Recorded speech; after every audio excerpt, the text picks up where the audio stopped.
Now, from just outside Washington, D.C., in Arlington, Virginia, syndicated columnist Joseph Sobran. He was part of a panel on the role of government at this year's Separation of School and State Alliance Conference. It lasted an hour.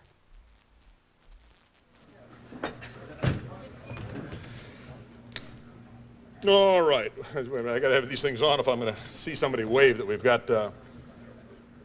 Are we rolling over here? Are we rolling over here on C-SPAN? We're rolling in both places. Good. Good morning, ladies and gentlemen, and welcome to SEPCON 96, the second annual conference of the Separation of School and State Alliance. Is anybody having fun yet? Anybody learning anything or meeting interesting people yet? All righty. Thank you, thank you. A friend of mine in University of Northern Colorado, professor of education for over 2 decades, Arnold Burron. When I first mentioned something about Joseph Sobran, sort of started acting like a puppy dog. Oh, he's my hero, and that sort of a thing. So I said, well, if you'll come to the conference, I'll let you introduce him. And guess who's here? Professor of education, wonderful man, good, excellent, super thinker, Dr. Arnold Burron. Would you please come and welcome and introduce Mr. Sobran?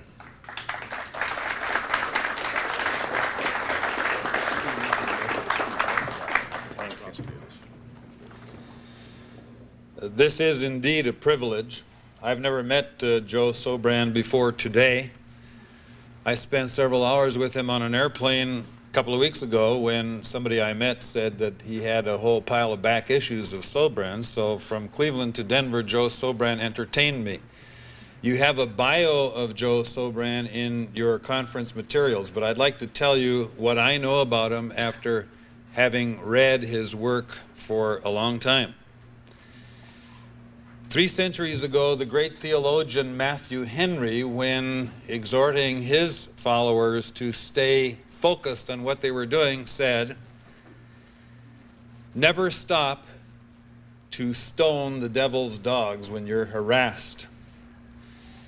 2,000 years ago, the Apostle Paul, encouraging his followers, said, when they challenged the established orthodoxy of the day, "Be men. Stand firm in the faith. Be strong." At the University of Northern Colorado, at the Center for Research on Teaching and Learning, one of the main barriers that was discovered to impeding, or the barriers to critical thinking, was failure to challenge established orthodoxy. Next to me is a man who has never stopped to pick up stones to stone the devil's dogs. Here is a man who personifies what the Apostle Paul said about be men, stand firm in the faith, and be strong. And here is a man who has absolutely no fear of challenging established orthodoxy. Here is a man, Joe Sobran.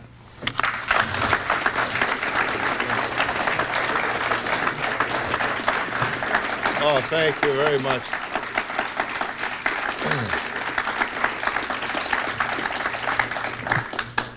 That introduction was so extravagantly generous, I feel I should devote my time here to rebutting it.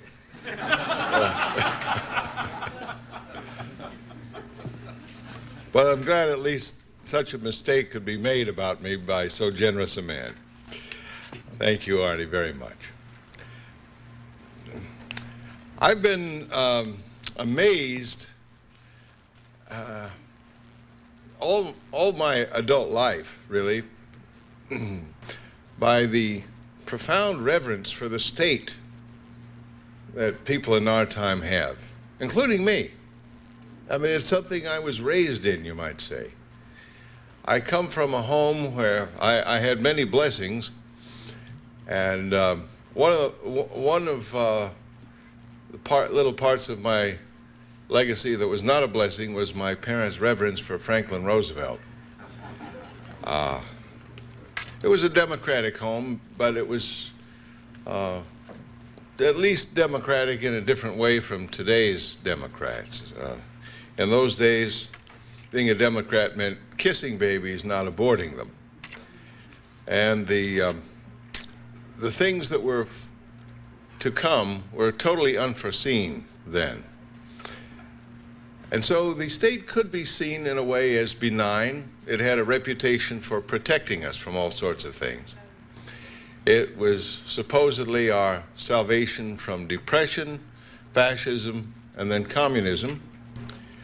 And I think in a way the state faces a crisis of legitimacy now because there are no obvious monsters it can point to.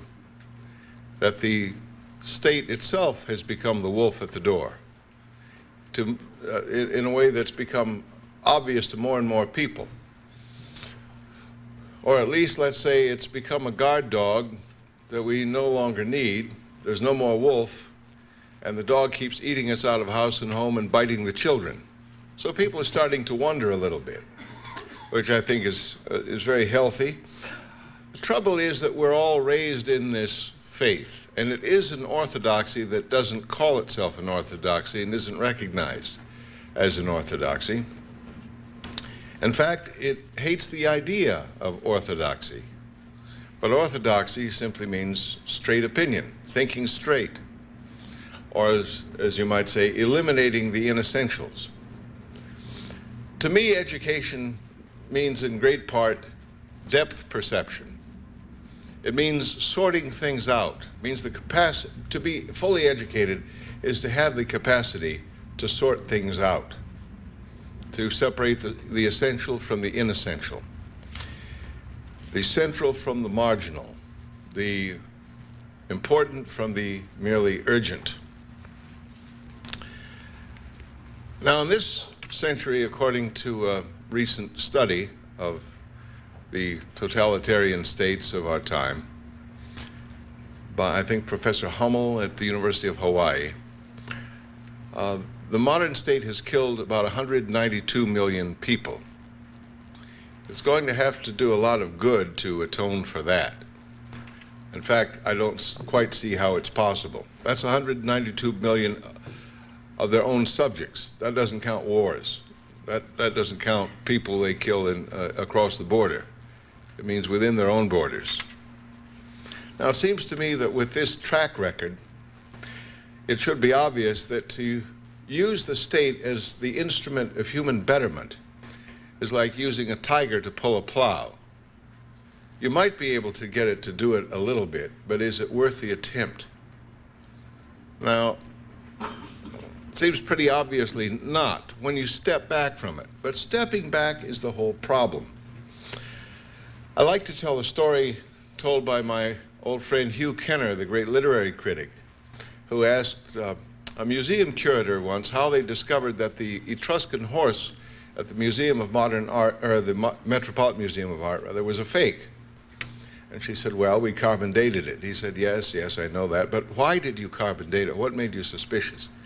She said, well, whoever forged that horse endowed it with every Etruscan mannerism he could see and every 19th century mannerism he couldn't see. But in the 19th century, nobody else could see the 19th century style either, because the style of your own time is always invisible. But gradually, the 19th century style worked its way up to visibility. And it began to look quaint, and some sharp critical eye looked at that horse and said, it looks rather Victorian, really. And they checked, and sure enough, it was a 19th century forgery. Well, the only way to avoid being sucked into the style of your time, I think, is to try to stay behind the times. You can't really get ahead of your time. You can't leap into the future, but you can lag a little bit. And we ought to be looking for the permanent things. And in a way, the permanent things, the eternal things, are the essential things. Now, to say the state should control education, well, George Washington said, state isn't reason, it isn't persuasion, It's force. That's all it is. Now, it may have its justifications. There can't be very many of them. But the idea that it's a comprehensive force for human improvement is about the craziest heresy I can imagine. The state may be justified as a protector against force, that is, a counterforce against aggressive force. That's the only justification I can really imagine for it. But that's not what believers in the state believe. They believe the state can do anything. Listen to Bill Clinton. There's a true believer in the modern state. He's not a totalitarian in the sense that we usually think of it. He simply instinctively reaches for a government solution to every problem. That's his pragmatic faith. I mean, it is quite pragmatic, and like most pragmatic approaches, it doesn't work. We have people who don't have the skills to run a small business trying to run a continent.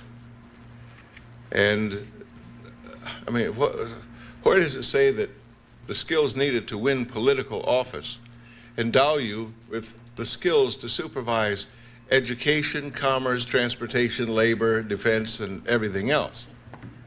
It's an amazing non sequitur. But that is the faith of our time and the style of our time. Always propose a political solution to anything that can be called a problem, a social problem or a national problem. To say the state should control education is like saying that the army should raise our children. And oddly enough, that's almost what the DC schools are now doing. They've chosen a general to reform the school system. They're talking today, this very morning, about marching orders for teachers and such. And it actually may be an improvement. Now, my main point is, it was put once and for all by G.K. Chesterton. The main fact about education is there's no such thing. What is education? It means teaching. Well, teaching what? Teaching is a transitive verb. I teach. It's strange people say that now. They didn't used to say it. Teach has become an intransitive verb. That's how you know it's been perverted.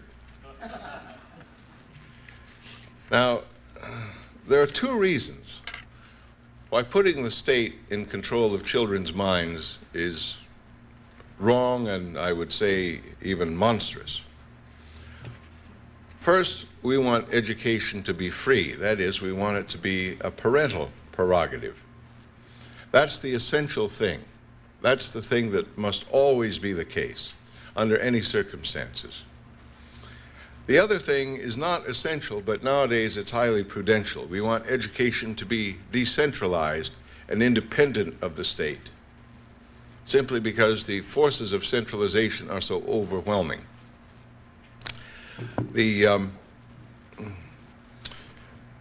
state has usurped the place of both parent and priest, and has done this in a subtle way. We now have, of course, in America, what we call the separation of church and state, though it's not that. It's the usurpation of the church's place by the state. The separation of church and state has come to mean that when the state chooses to move in, the church must move out. That is, the public keeps crowding out the private, to put it in very general terms.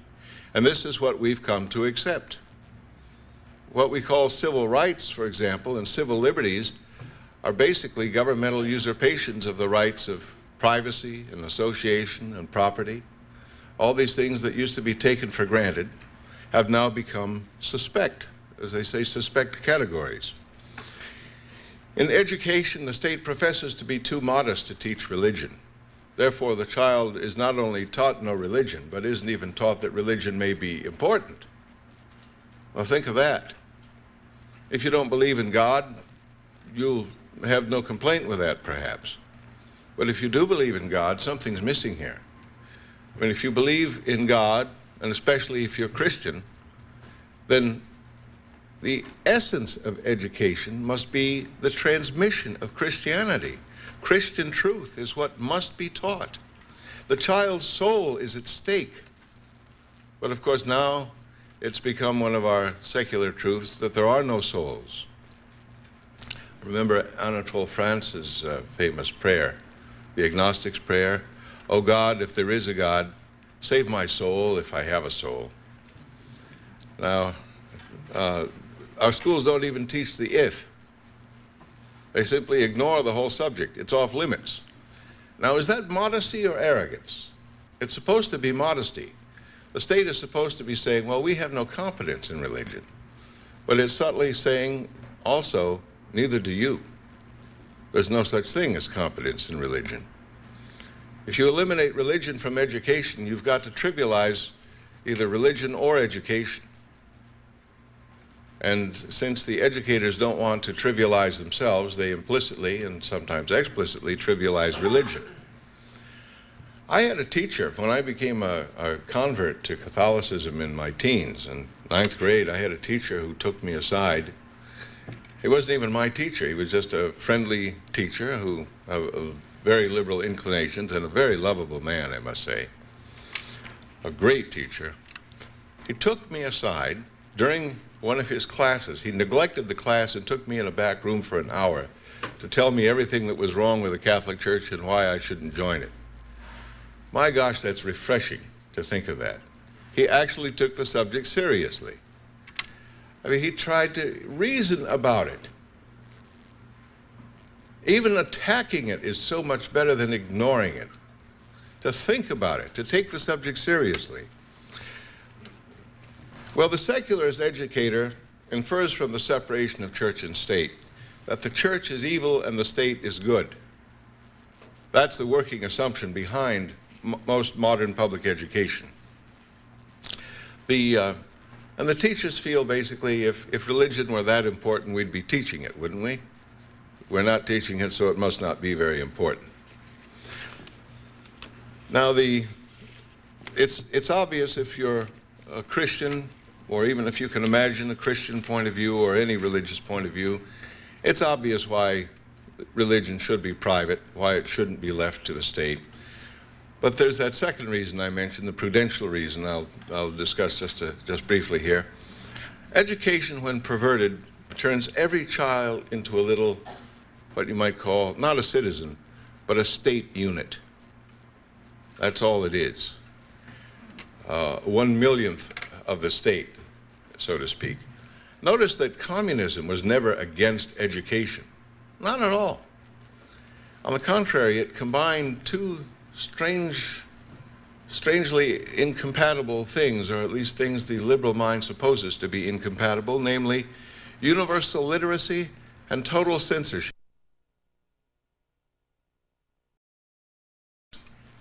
From Cuba to China to the Soviet Union would marvel that universal literacy had been achieved and wouldn't even notice that the state decided everything that could be read.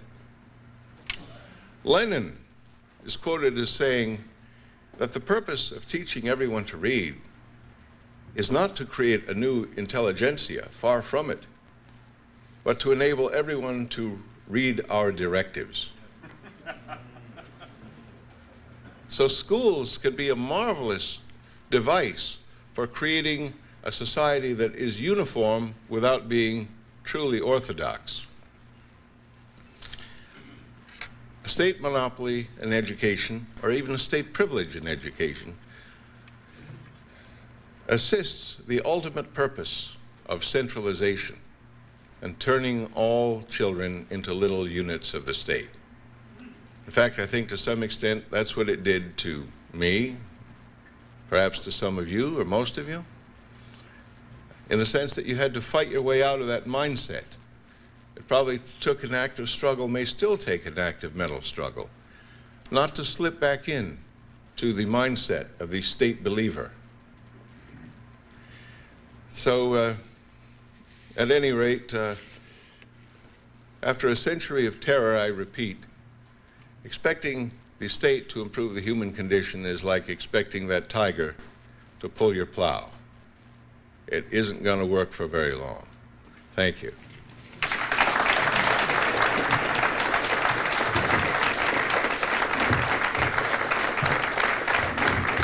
Thank you, Joe Sobran. Thank you, thank you, thank you. Joe will be followed by 2 responders. Each responder will have 5 minutes. They have been invited to embellish, contradict, or question Joe wherever their minds and spirits should lead them. Our first responder is David Hicks. David is the author of the award-winning book on education, norms, and nobility. He received his formal education at Princeton, where he read English and Greek, and at Jesus College, Oxford, he attended as a Rhodes Scholar. David has headed 3 outstanding independent schools, St. Andrews in Jackson, Mississippi, St. Mark's in Dallas, and most recently, St. Paul's School in Concord, New Hampshire. And I had the privilege of visiting David a year or 2 ago in his office, and in awe of the man, he put me so much at rest. We had such a marvelous conversation, and when he graced us with his presence, I knew I wanted to use him in a place where he could, well, I'm going to get slobberingly, puppy-doggily, too much like Arnie Burron here if I say any more. So I think I'll just invite David Hicks to come up and give us a response. Thank you, David. Thank you, Marshall. That's all right. I don't throw stones at dogs either, even puppy dogs. I enjoyed very much what Joseph Sobran had to say. I thought I would pick up on some words and ideas that sparked thoughts of my own, which I'm sure is what most of us do when we listen to a provocative speaker. I liked very much his metaphor of the Etruscan horse. I thought it was terribly apt and true of so many things that even we engender in our own times, that in time the flaws will become apparent because we are all, human nature being what it is and being mortal, we are all bound and rooted in our times. I often think at times like this, now especially that we're cursed by the technology and everything we're saying is being recorded, and we can then watch it 10 years or 20 years later and see not only how much younger we were then, but see how foolish we were then to say what we said. A couple of thoughts. First, I think that we need to recognize that there is an enormous amount of idealism in our society, and that in the 19th century, coming into our own century, a great deal of this idealism was channeled into 2 very important institutions, the state and the school. Our forefathers anticipated the one and channeled a great deal of their idealism into the state, and in the 19th century, a number of idealistic men and women channeled their idealism into the schools. By idealism, I mean the good we seek to do on behalf of others. And I think whether we are men and women of faith or not, many of us are idealists. We want to do good, and we have an idea, of our own idea, of the good we would like to do on behalf of others. The question I think we need to ask ourselves is, how do we affirm this idealism in our young people, in our teachers, in our fellow citizens, outside institutions that are no longer delivering the goods, no longer delivering the good, and then in many ways are perverting the good that they can do and that the people who are in them, in their bureaucratic structures, would like to do. We have to find a way of liberating them and that idealism so that we can continue to have a society of idealists, of people full of good intention on behalf of others. Mr. Sobran mentioned the soul, and I think the soul is a very important part of this debate. I said the other day, and I really believe this, that one of the problems is that our schools, ex hypothesi, cannot educate. They just cannot do it. They're caught in a terrible contradiction. Now, what I mean by education is a very traditional and old idea. Education, whether it's with or without God, presupposes some norm or norms of thought and behavior. that form a young person's style and conscience. That's what the classicists, the ancients meant by education. That's why we educate our children, to form in them style, a sense of who they are and how they're going to be in this world, and of conscience, an understanding and a discernment about the right way and the wrong way of all things. The problem for our schools is that the schools are now not allowed to define norms of conscience and style. So teachers can't, even if they wanted to, teach these, because on the one hand, it's inappropriate for a state school to do that, right? But on the other hand, even if they could, do we really want them to do that? Probably not. So the schools are caught in this terrible contradiction. They're not able to, they're not allowed to educate. But even if the restrictions were pulled off of them, and they were, I think many of us would have problems with the kinds of norms they would adopt. Now then there's, of course, the other argument that willy-nilly they are adopting norms, they're just not stating them as such, and they're exposing our children to norms of thought and behavior with which we don't agree. Finally, I want to say this about the soul. Because I think we understand our problems too narrowly, and there's a natural tendency in any conference like this for us to be very political. And we invite politically active people because politics is the way we get things done in our society. But what I always struggle with personally in this kind of a setting is that when I hear all of this political talk, I always feel how narrowly we're understanding our problems when we restrict them to political terms. I want to know, where are the domains of the private self, and where is the soul that Mr. Sobran is talking about? So often, the terms of the political debate and even the questions we're asking and how we're trying to get things done squeeze out these two domains that are so important to us all the time, except when we come to conferences.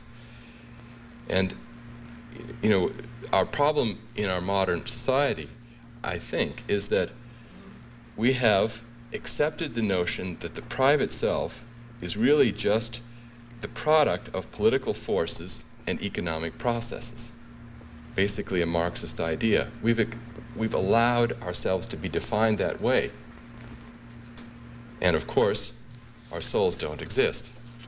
So we've been forced into a dialogue which is strictly held in political terms, which unfortunately leads to political solutions. And what we're crying for, I think, is freedom, the freedom of our private selves, the freedom of our souls. Thank you. Thank you very much, David. Thank you. Our second responder, by the way, I want to give credit to the Heritage Foundation and their resource bank approach, which I first experienced the idea of having speakers followed by responders. It's just been it's not the only format that we use, but it has been a marvelous format, so it's just great for the Heritage Foundation to be appreciated for that. Our second responder is William J. Murray. Bill is the born-again Christian son of atheist leader Madalyn Murray O'Hare. He's the author of 5 books, including his latest, Let Us Pray. His autobiography, My Life Without God, has sold over 300,000 copies. It's about like Common Sense by Payne. 300,000 copies, and has been in print for more than 10 years. Mr. Murray appears on national TV and radio programs and is an advocate for the return of prayer to America's schools. I first experienced Bill personally when he was in Fresno, and I went over to a church to hear him speak, and I was quite impressed. I have way too many books, and bought another one, his autobiography, and I enjoyed reading that. It was very accessible and yet had deep material in it. A couple of years later, I was able to visit him in his office, and we had some private time together. And then I began to see that the man is far deeper than I had given him original credit for. That you'd expect somebody with a Rhodes Scholar from Jesus College in Oxford, well, you just kind of going in there knowing he's got some deep waters. And, but I was really impressed with my friend now, Bill Murray. Will you please welcome Bill up here?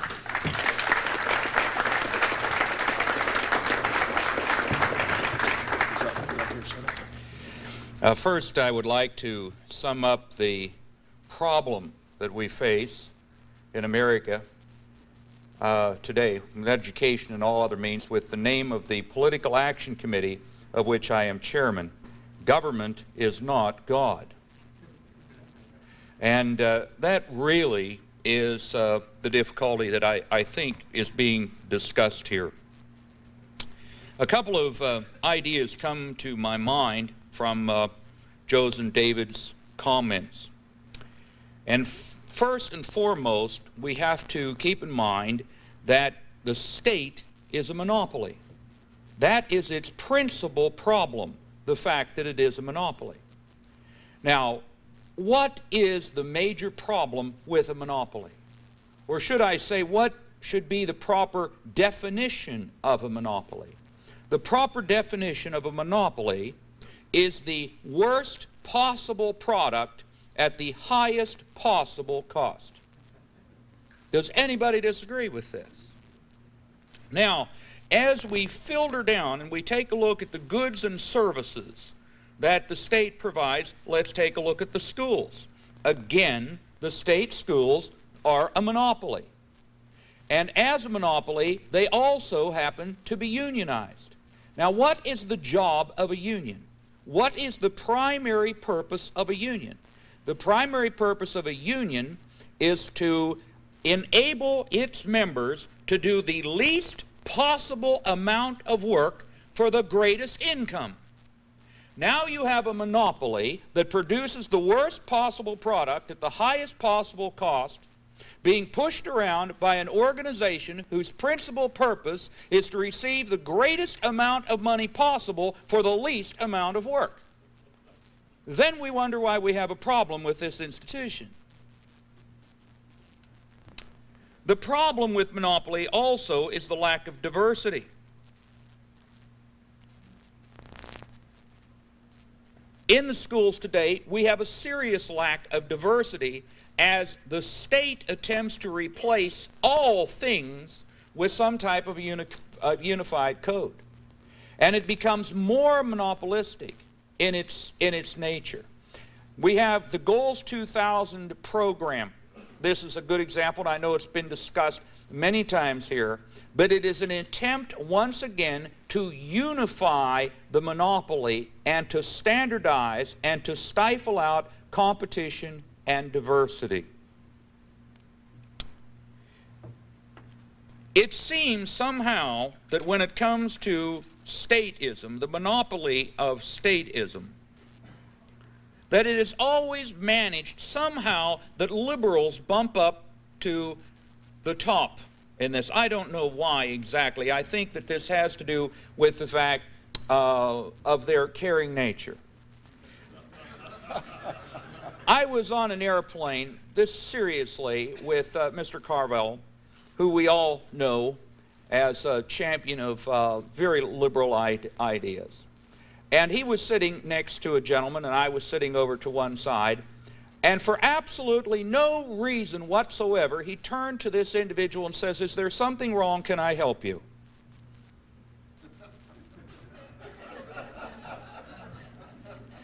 It is the logic, the elitist logic of the liberal that tends toward the monopolistic idea that other people need somehow their help and their ideas in order to survive.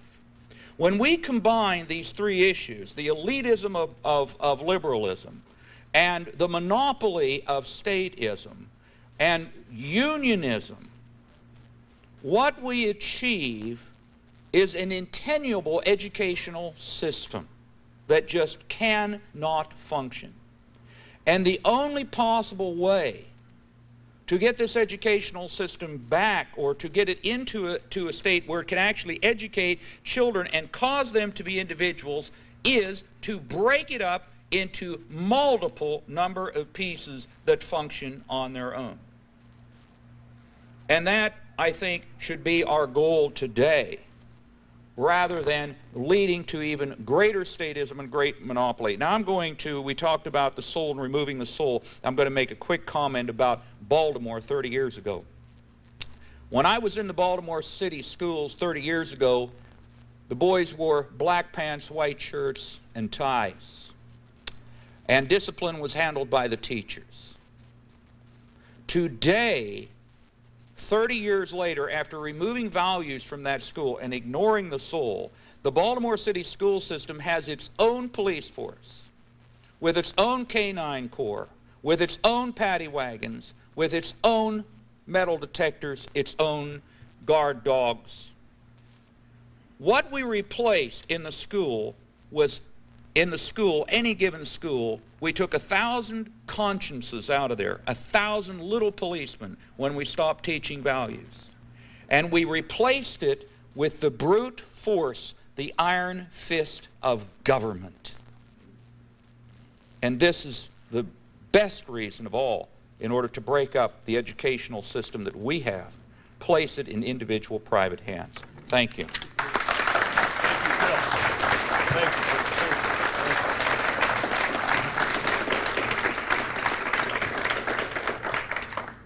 Bill is far too modest and much of a gentleman to give a phone number for his organization and ask you to call him.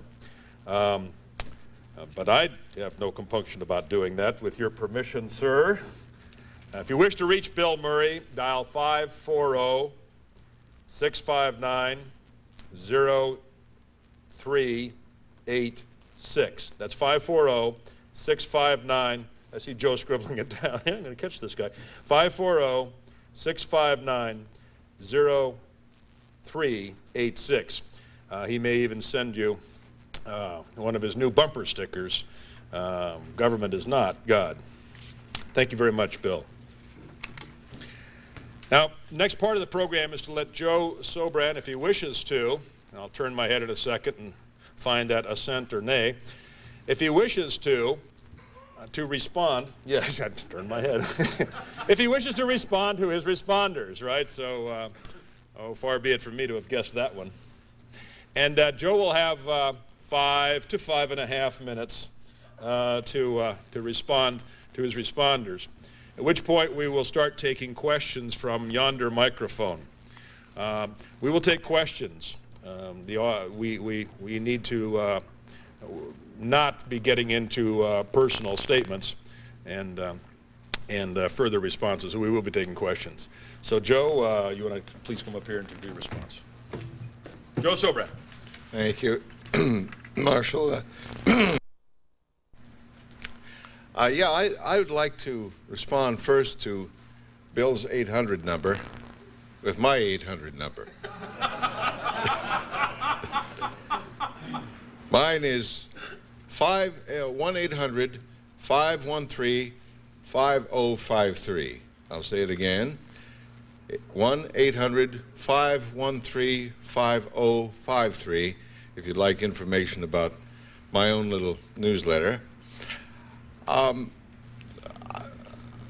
can't argue with a word that I heard. In fact, they were both, I thought, very luminous responses to what I had to say. I'd like to add only a couple of brief comments. One on David's definition of idealism, I thought was very fine. The good we seek to do on behalf of others. Now, the trouble, of course, with the modern state is that it professes to do good while professing not to be able to define the good.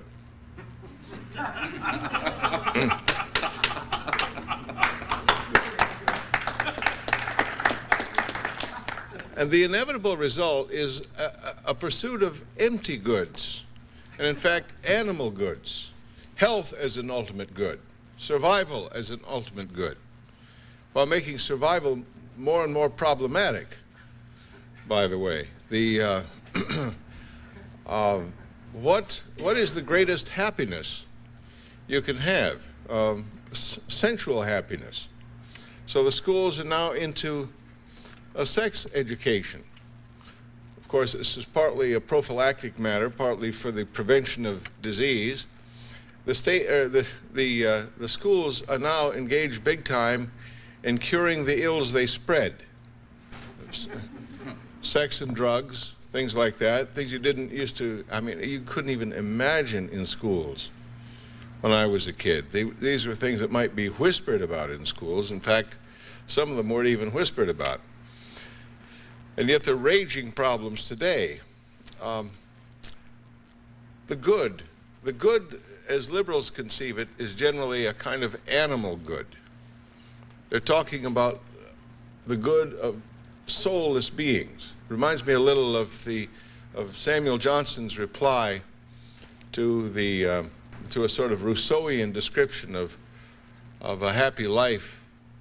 Somebody said, "Here I am in the forest with this Indian woman and this gun. What greater happiness could I ask for?" And Johnson said, "Why, sir, do not be imposed on by such gross nonsense.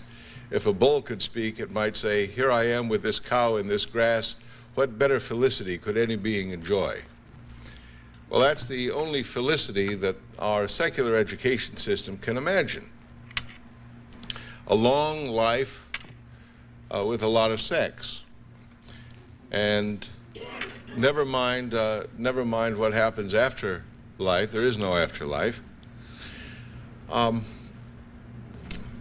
Bill's definition of a monopoly as the worst product at the highest price is itself, I think, priceless.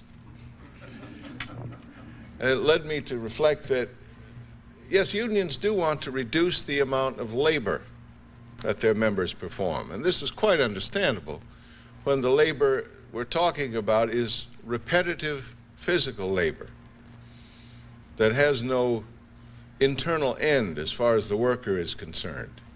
It's sheer drudgery. But to think of a teacher's union as if teaching were a form of drudgery. Of course, all real work does involve some residue of drudgery, but my gosh, when I think of the really good teachers I've had, none of them seemed to begrudge staying after school and giving a little extra, and there was always some spark, something, some element of what I guess I could only call grace between the teacher and the student. Is that absent now? Is that being crowded out by other considerations? I really hate to think so. I do know that since I've been sending my grandson, who lives with me, to two very wonderful Catholic schools, the things I remember most fondly in my own public school education are there in abundance for him. And I think that by fragmenting education as much as possible, that is, by decentralizing it, we keep it as personal as it can possibly be. And we foster that elusive but essential element of grace in education. Thank you very much.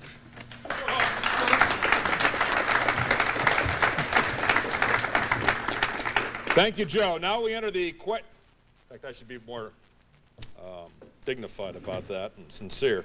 Thank you, Joe. I'm learning.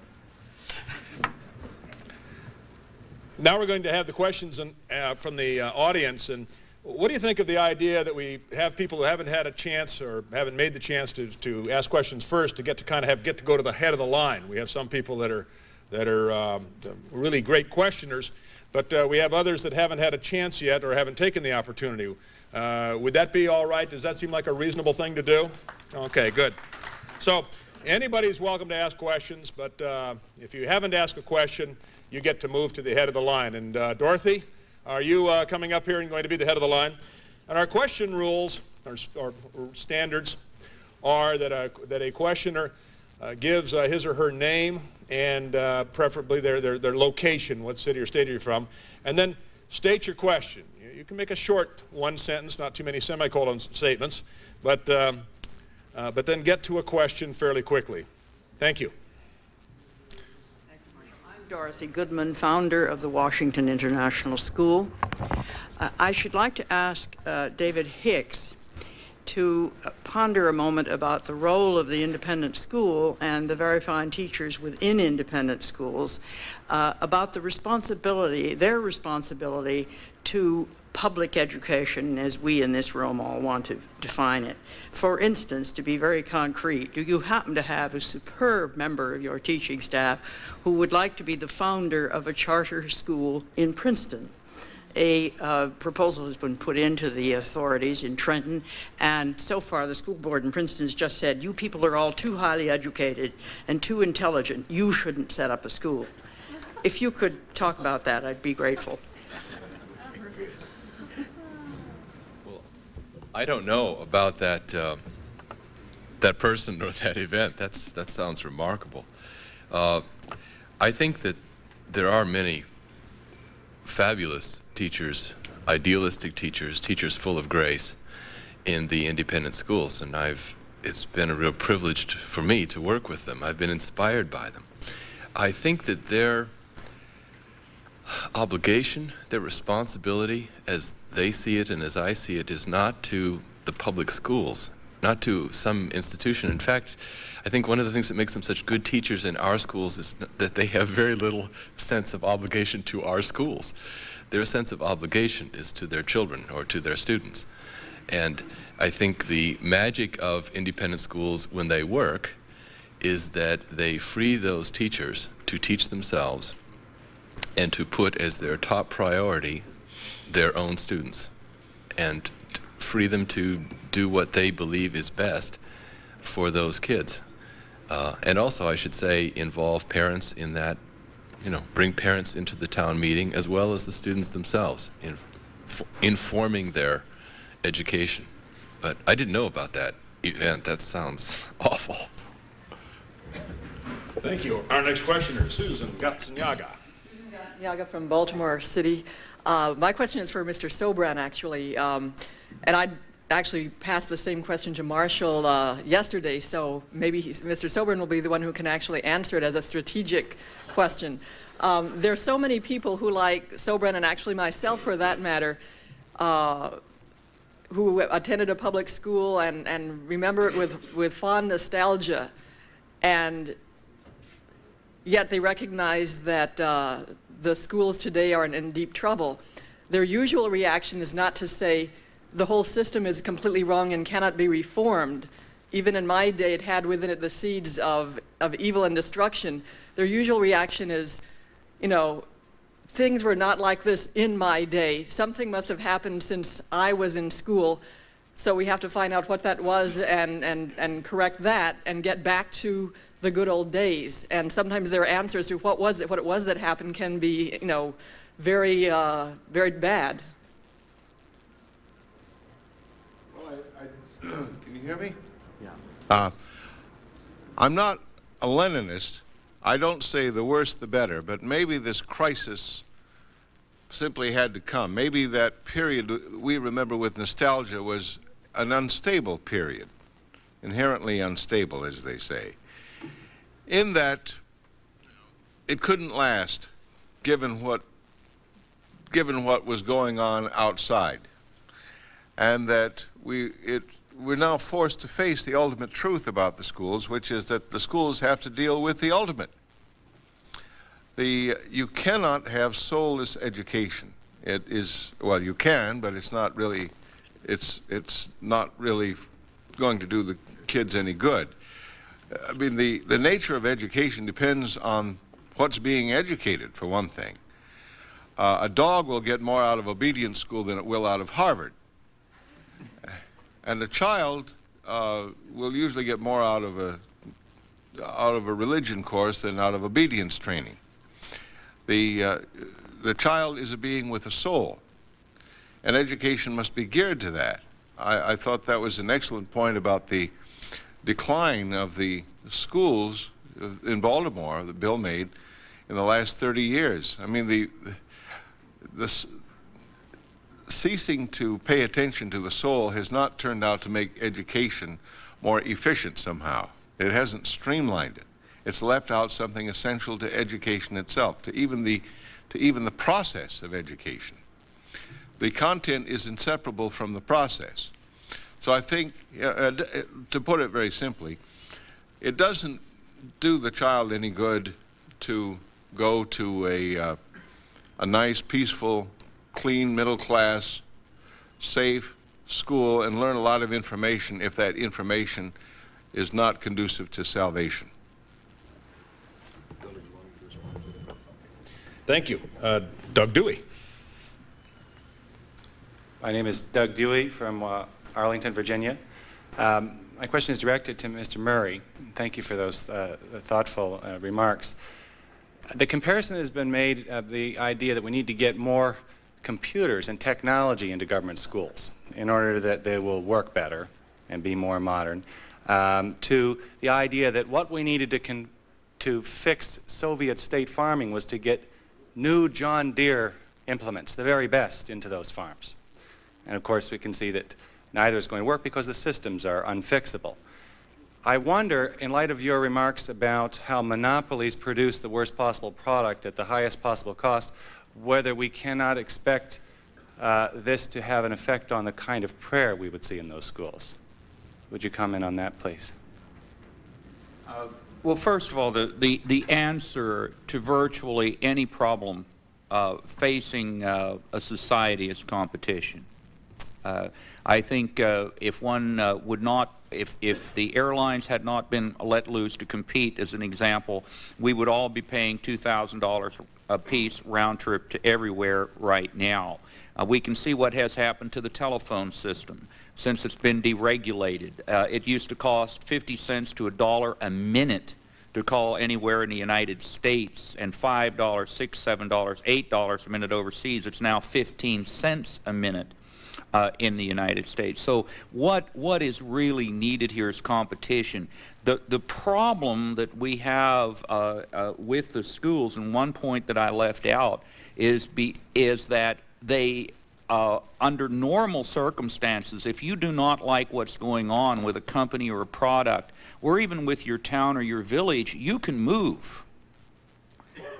What has happened is the universalizing of education through statism has made it impossible for somebody to move. One of the whole aspects of returning prayer, example, to the school was to put that on the decision-making process on the absolute lowest common denominator, which would be the school board or whatever local institution. And it would be up to them to decide what they wanted in their particular institution that best fit the needs of their particular community.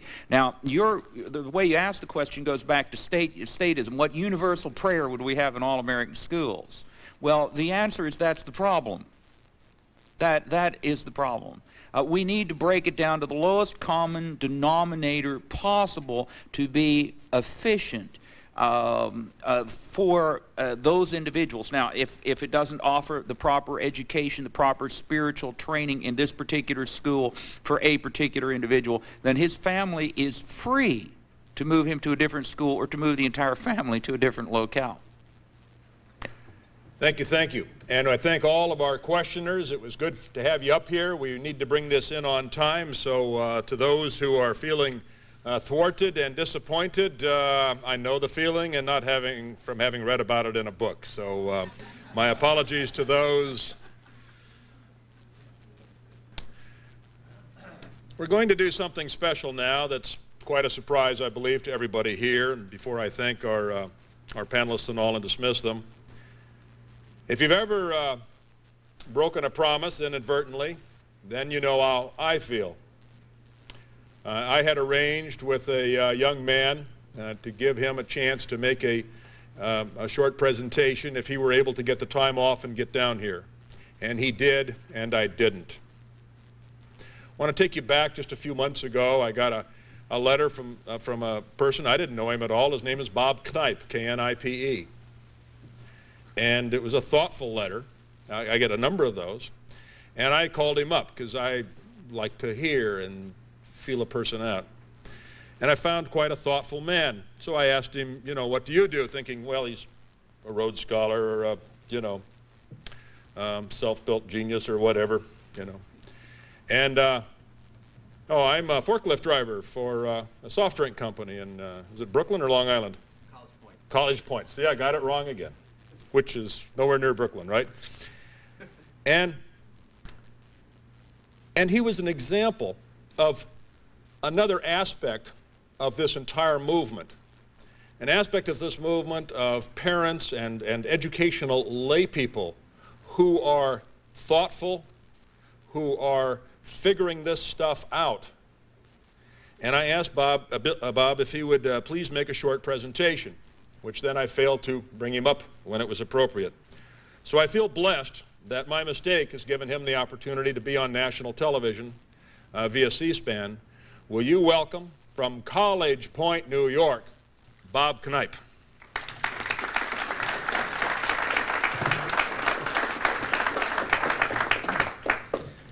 Thank you, ladies and gentlemen. Thank you, Marshall. Actually, I work in College Point. I live in Astoria, Queens, New York.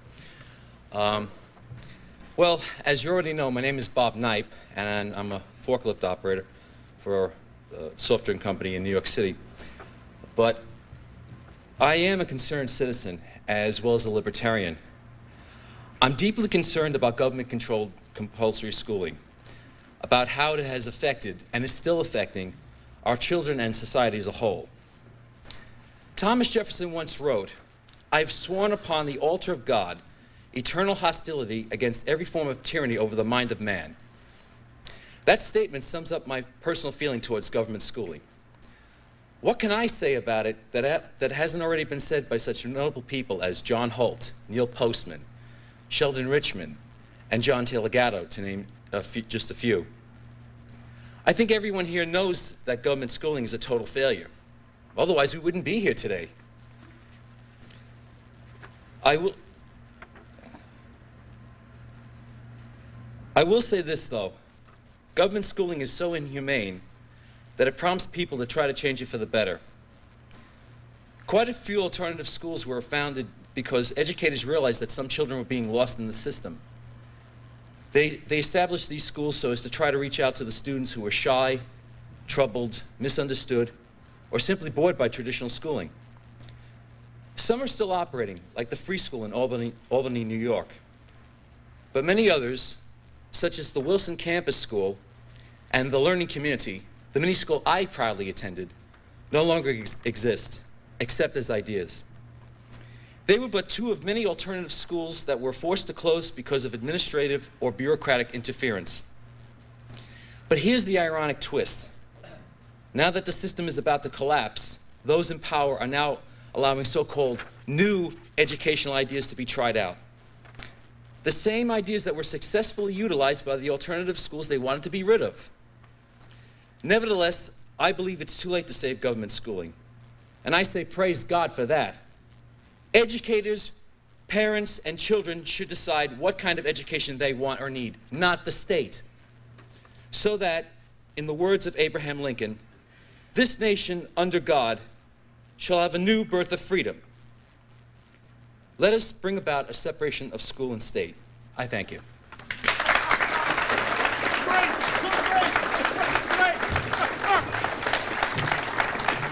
I encourage Bob Knipe to form a new organization, Warehousemen for Separation, and get his own 800 number.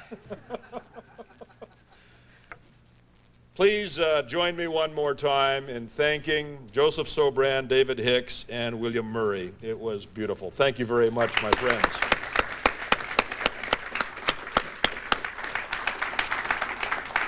And I wish to thank the good people at C-SPAN who came out here, and I want to mention these yay and nay phone numbers. Yesterday we had a debate. C-SPAN was here. We decided we'll set up a couple of phone numbers and let people phone in for information kits. And let's do that again. If you agree with this concept of Sobran, etc., that we need to separate schools from the state, please call 209-292-1776 and give your name and mailing address, and you'll be getting an information kit.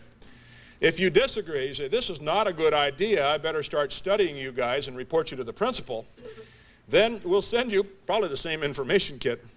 But dial this number, which is brand new and I forgot, 209-292-0127. And I was just notified a few minutes ago that the C-SPAN has been playing yesterday's debate, and we've flooded the numbers. We've got an extra line coming in, and bringing that up in just a few minutes.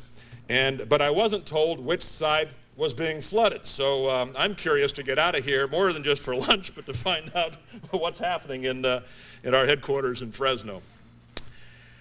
Ladies and gentlemen, thank you very much for your kind attention. We can turn off the cameras, and if you'll stay in your seats, I'll give you the instructions for lunch and the other local items of interest to the local audience, but not of interest to our television friends. Thank you very much, ladies and gentlemen. Oh, boy, we did it.